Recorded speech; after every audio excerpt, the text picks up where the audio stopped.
Assalamualaikum warahmatullahi wabarakatuh. Halo teman-teman, di video kali ini kita akan belajar bersama mengenai pemahaman hadis di masa klasik. Salah satu karyanya yakni dari Al-Muhaddits Ar-Rama Hurmuzi dengan karyanya Kitab Al-Muhaddits Al-Fasil. Yuk check this out. Well teman-teman, sekarang kita akan mengenal lebih dekat siapa sih Al-Rama Hurmuzi, pengarang dari kitab ini. Nah, jadi beliau bernama lengkap Abu Muhammad Al-Hasan bin Abdurrahman bin Al-Khalaj Al-Farizi Al-Rama Hurmuzi. Dari nama ini kita tahu bahwa beliau berasal dari Rama Hurmuz, yakni daerah di wilayah Persia, atau sekarang kita bisa tahu bahwa daerah ini di arah barat daya kota atau negara Iran. Nah, tapi para sejarawan tidak menyebutkan secara spesifik tanggal berapa, bulan berapa beliau lahir. Tapi kalau kita berkaca dari pendapat Ajaj Al-Khatib, Al-Rama Hurmuzi ini kemungkinan lahir pada tahun 265 Hijriah. Nah, sebagai seorang muhaddisin, tentunya beliau berguru kepada banyak pakar hadis. Tidak hanya 1-2, tapi 200 pakar hadis pada zamannya, guna memperdalam ilmu hadis untuk memahami suatu hadis. Di antara gurunya yakni ayahnya sendiri teman-teman, yakni Abdurrahman ibnu Al-Khalaj. Kemudian gurunya yang lain ada Muhammad ibnu Abdillah, ada Abu Ja'far dan lain sebagainya yang sudah tertera di layar kaca teman-teman. Nah, kemudian sebagai seorang muhaddisin beliau juga memiliki murid. Di antara murid-muridnya ada Abu Abdillah Ahmad, kemudian ada Abu Bakar Muhammad, dan juga ada Abu Husain Muhammad bin Ahmad Al-Ghazali.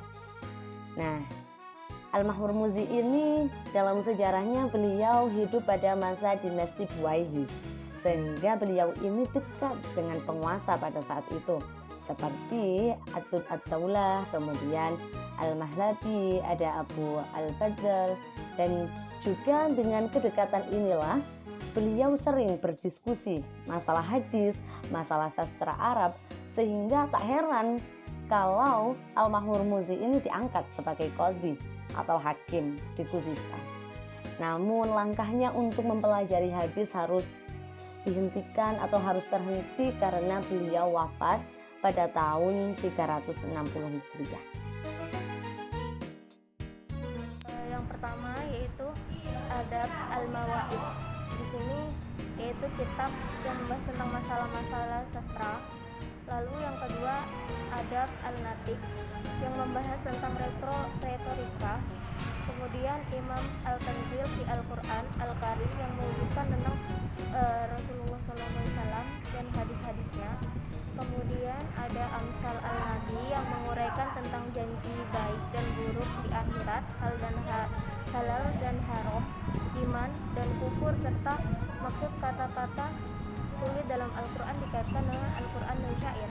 Lalu kemudian ada kitab Rabi Al-Mu'lim di Akbar Al-Ishaq yang mengurai tentang sastra dan hadis.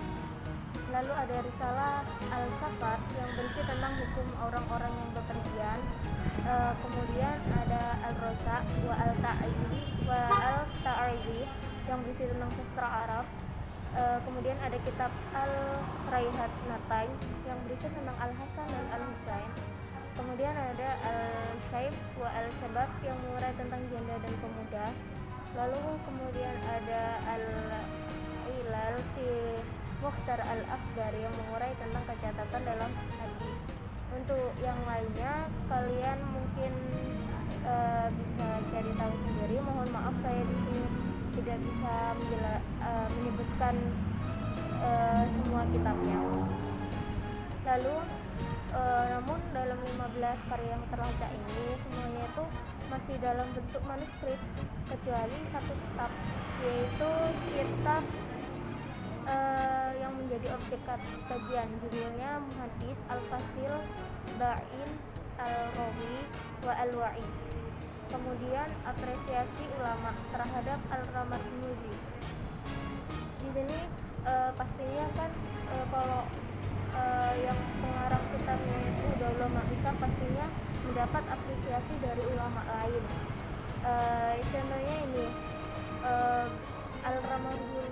situ ada yang berkomentar, yaitu Al-Sam'ani. Beliau merupakan salah satu guru dari Al-Ramah Hurmuzi.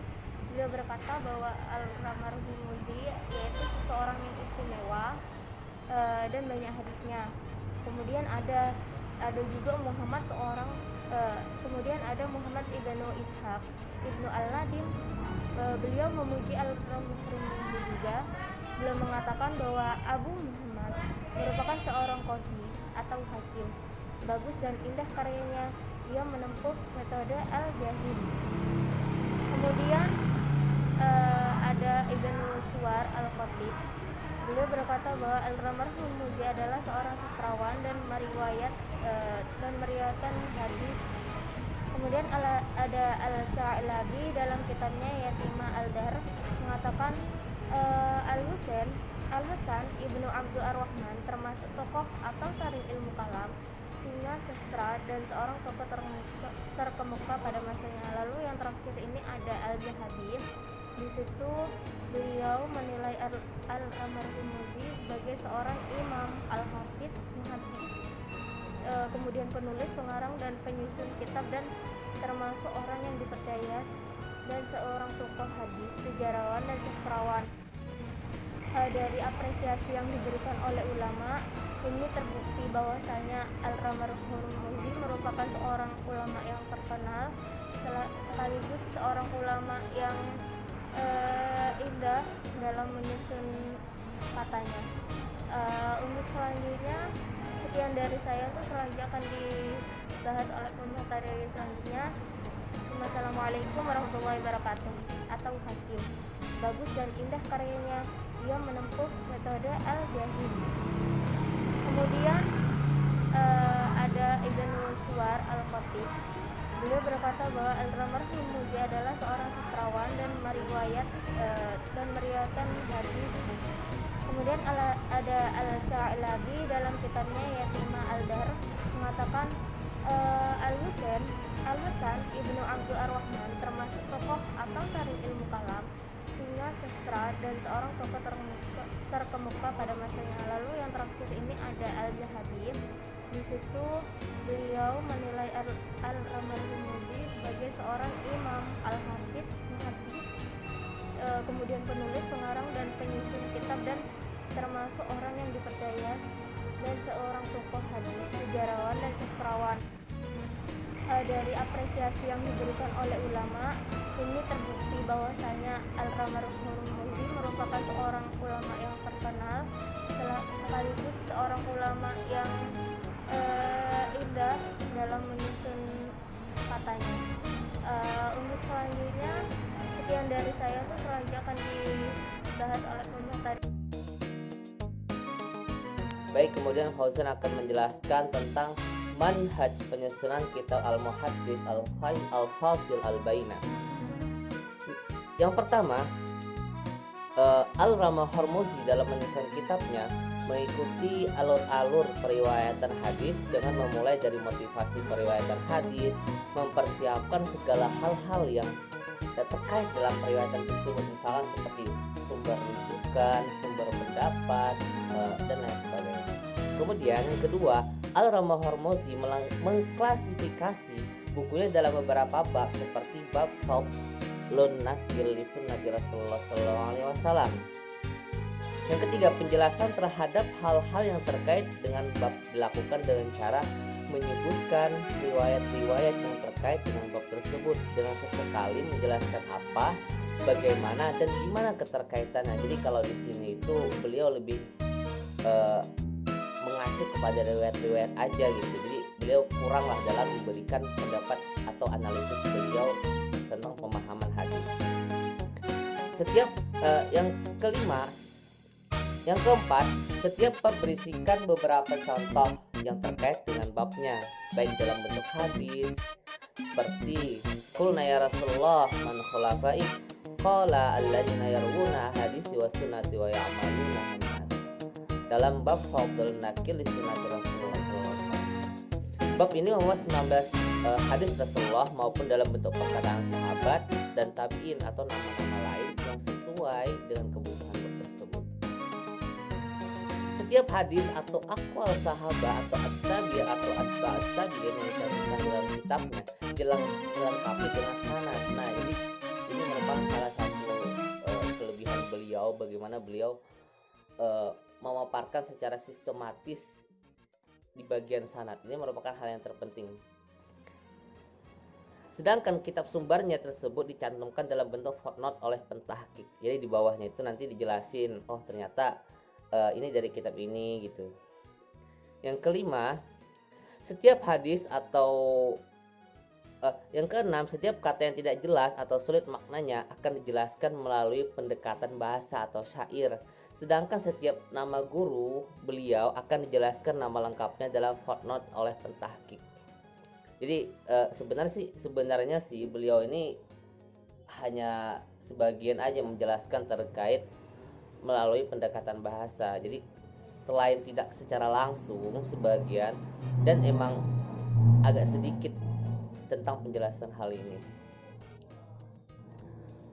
Kemudian setiap argumen atau pendapat yang dipaparkan dalam bukunya selalu didasarkan atau dikembalikan kepada pendapat para ulama semasanya atau sebelumnya, sehingga cenderung ilmu bil maksur atau bil riwayah. Jadi beliau ini lebih mengutamakan gitu sebuah sanad atau secara turun menurun dalam memberikan paparan keilmuan gitu.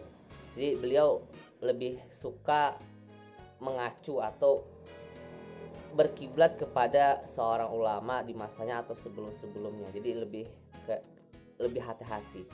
Kemudian pendapat yang berbeda akan dicantumkan semuanya meskipun tanpa ada kesimpulan pendapat yang lebih unggul.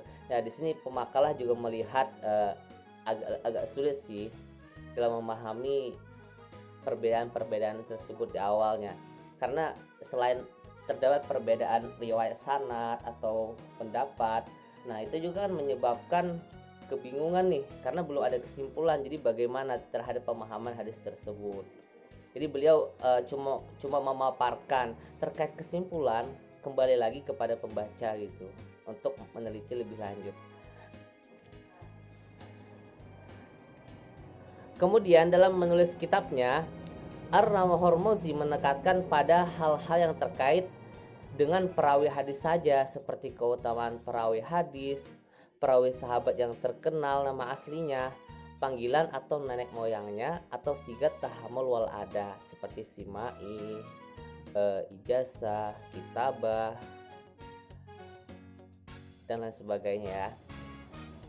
Jadi lebih kepada keutamaan perawi hadis dan menjelaskan nama-nama yang mungkin misalkan kayak terkenal ini, nama gelar lah gitu. Jadi jelasin kalau nama aslinya kayak gini.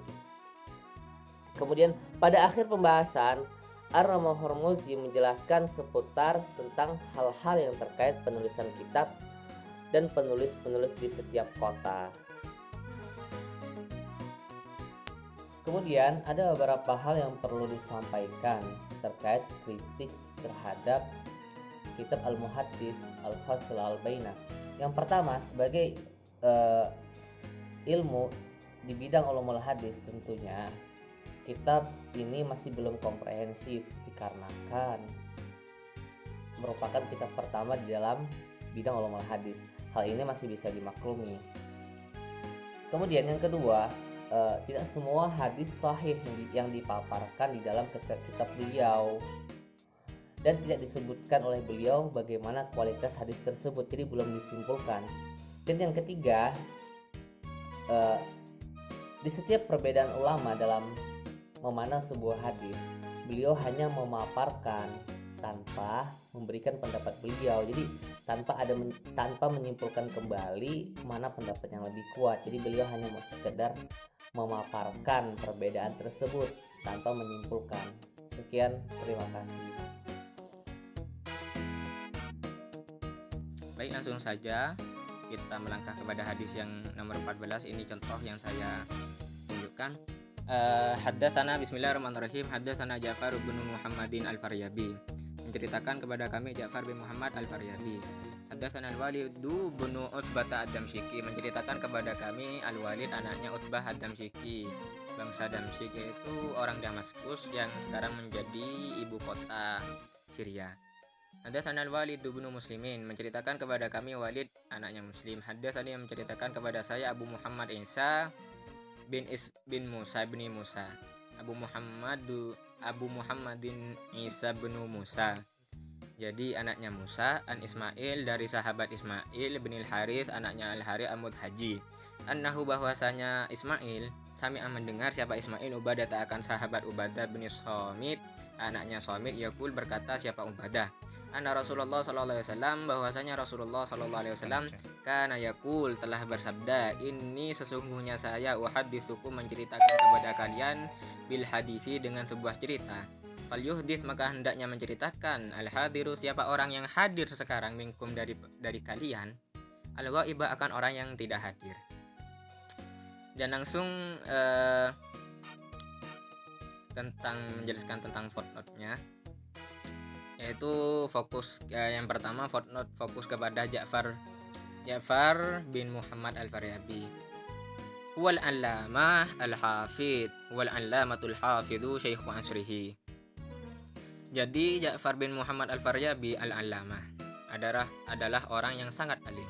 Al-hafidhu orang yang banyak hafalan hadisnya. Syaikhu asrihi kalau di Indonesia itu bisa dikatakan ulama pada masanya. Jadi nama aslinya dari Ja'far bin Muhammad Al-Faryabi itu Abu Bakrin Ja'far bin Muhammadin bin Hasan bin Mustafa At-Turki. Nama aslinya adalah Abu Bakar Ja'far bin Muhammad bin Hasan bin Mustafa At-Turki, yaitu beliau itu orang Turki. Qadiyuddinur, beliau adalah seorang hakim di wilayah timur. Shahibut Tasanif, beliau juga seorang pengarang dan kitabnya begitu banyak. Rahala min biladi Turki ila Misra, beliau itu hijrah dari negara Turki ke Mesir. Kana thiqatan ma'munan, beliau perawi yang thiqah ma'munan dan terpercaya. Wa balagha makanatan rafi'atan minal ilmi hatta annahu lamma dakhala Baghdad ustuqbila istiqbalan 'aziman. Beliau sudah mencapai derajat yang sangat tinggi karena ilmunya, sampai-sampai ketika beliau masuk ke kota Baghdad, beliau disambut dengan sambutan yang sangat meriah. Wa qila annahu ijtama'a fi majlisihi nahu 30,000 minal mustami'in. Dan diceritakan bahwasanya ketika beliau mengadakan sebuah majlis, maka orang yang menjadi mustami pada majlisnya itu kira-kira ada 30.000 orang. Maka al mustamiluna salasami'atin wa sittata asyra. Dan orang yang mustamil istimla, mungkin minta yang di sini dimaksud istimla itu meminta untuk diajarkan ilmu. Jadi orang yang belajar kepadanya itu kira-kira 316 orang. Wulida sanata mi'atain wa sab'ah. Beliau itu lahir pada tahun 207 Hijriah. Wa tuwfiya sanata 300 wa wahid, dan beliau wafat pada tahun 301 Hijriah. Undur Tadhkiratul Huffaz. Di sini dijelaskan tentang referensinya, yaitu Tadhkiratul Huffaz. Kemudian footnote yang keempat menjelaskan tentang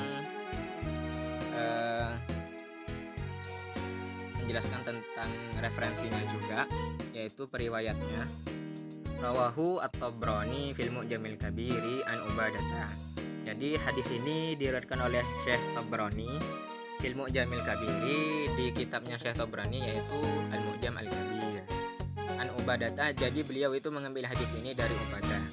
Wa fihi, dan di dalam hadis itu ada sebuah kalimat yang maknanya sama cuma beda redaksi, yaitu inni muhadditsukum bil hadis, bukan inni uhadditsukum bil hadis. Yang inni uhadditsukum bil hadis tarkibnya sama, yaitu mubtada khabar, akan tetapi penjelasan, akan tetapi yang ini muhadditsukum khabarnya menggunakan fi'il dan yang ini muhadditsukum khabarnya menggunakan isim. Warijaluhu mausuqun bihim. Warijaluhu mausuqun bihim, dan rijalul hadisnya itu mausuq, yaitu thiqah. Undur Mu'jamaz Zawaid. Lihatlah Majma'az Zawaid. Ini nama kitab. Jadi referensinya adalah Majma'az Zawaid. Mungkin ini saja dari saya. Assalamualaikum warahmatullahi taala wabarakatuh.